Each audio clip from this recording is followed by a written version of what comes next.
I won't tell you how many years of experience I have, but I have a few. And my background is in the IT services space, primarily in consulting, systems integration, and outsourcing. I've worked in that space on a global basis with startups, with emerging companies, and grown some fairly large organizations. Right now, I'm president of Trigen Software.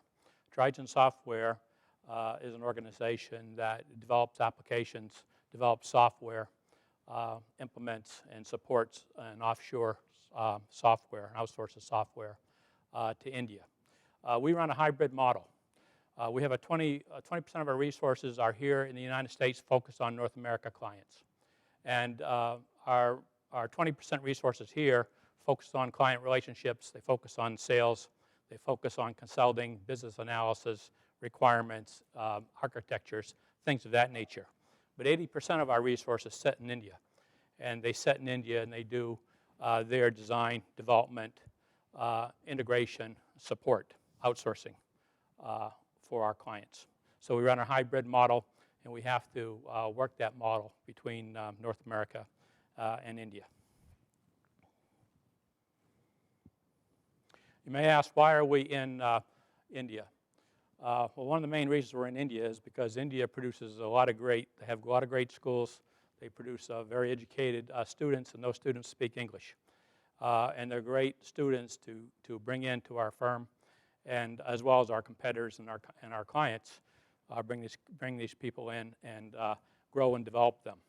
We're obviously there also for labor arbitrage and for a rate structure. From a business perspective, we want to make money, right? So as you all know, the Indian salaries are about a third of the salaries here in the U.S. in terms of IT professional arena, and the rate structure is 25% less, 25% of the American rate structure. So it's a very advantageous model to sell work here. Our clients are in North America. We sell work here, but we prosecute and do the work in India. The extended time zone and the extended day is also very important to us. Our clients have significant demands, and they work globally, and they're looking for fast results today. And the fact that we have another 10 hours to our day really helps us in serving clients and delivering results to them. Obviously, being in India, we have greater profitability, greater margins. In a services organization, 50% of our cost structure is labor. So therefore, if we have a much lower labor cost structure, our margins can be much greater. So if you look at U.S. companies versus India companies, the margins, EBITDA, earnings before interest, taxes, depreciation, and amortization, that can be 2 times greater in India companies than they are in the U.S. companies. So profitability is a key thing. Client relationships and global client service is obviously key. Our clients are global. They want their firms to be global, and they want to deal with firms that have global operations and can be close to them around the world. And finally, competitive advantage is a main reason. This all boils down to competitive advantage. And we think our hybrid model and other companies' models such as this gives them a competitive advantage. For example, Indian companies, pure Indian companies, they don't have the front end we have. Clients want to feel comfortable that you understand them, that you're there to build relationships, that you can support them. So we have that advantage over pure Indian companies. For U.S. companies our size, they generally don't have an offshore capability. So therefore, we're more productive. We can produce results faster. We can produce those cheaper. So it gives us a tremendous competitive advantage. What are some of the challenges of being in India? Well, you heard it mentioned several times here today, culture. You have to understand the local culture, and you have to embrace that local culture. And the culture of all these countries are very different from the culture of the U.S. And that works conversely. Indians have a hard time coming here and having our buyers feel comfortable with them for the same reason.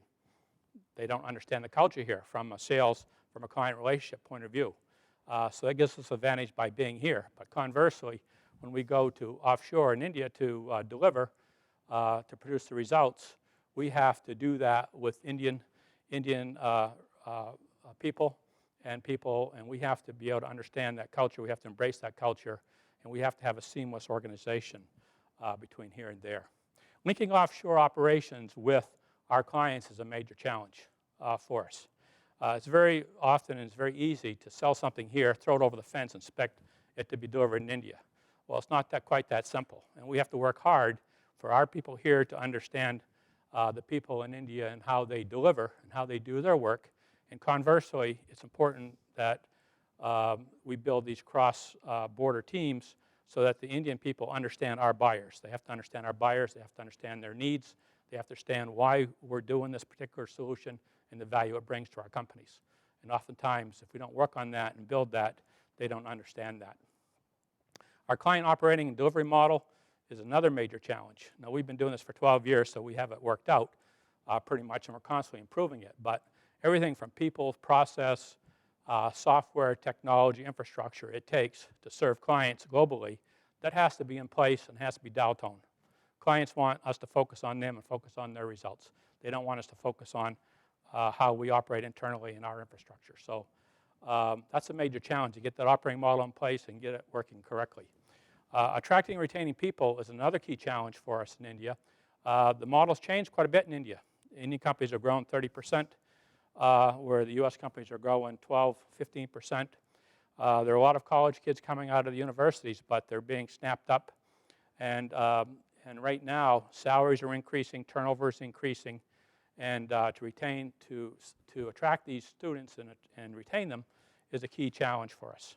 And finally, you'll see here staff development training. That's one of the ways that we retain them. We work hard on improving their productivity every year, and we work hard on developing them and retaining them for the good of our clients. Over the last 15 years, we started taking things offshore like call centers. Today, the Indian companies really don't want to do call centers because the Indian companies have moved up the value chain. The level of sophistication has increased substantially.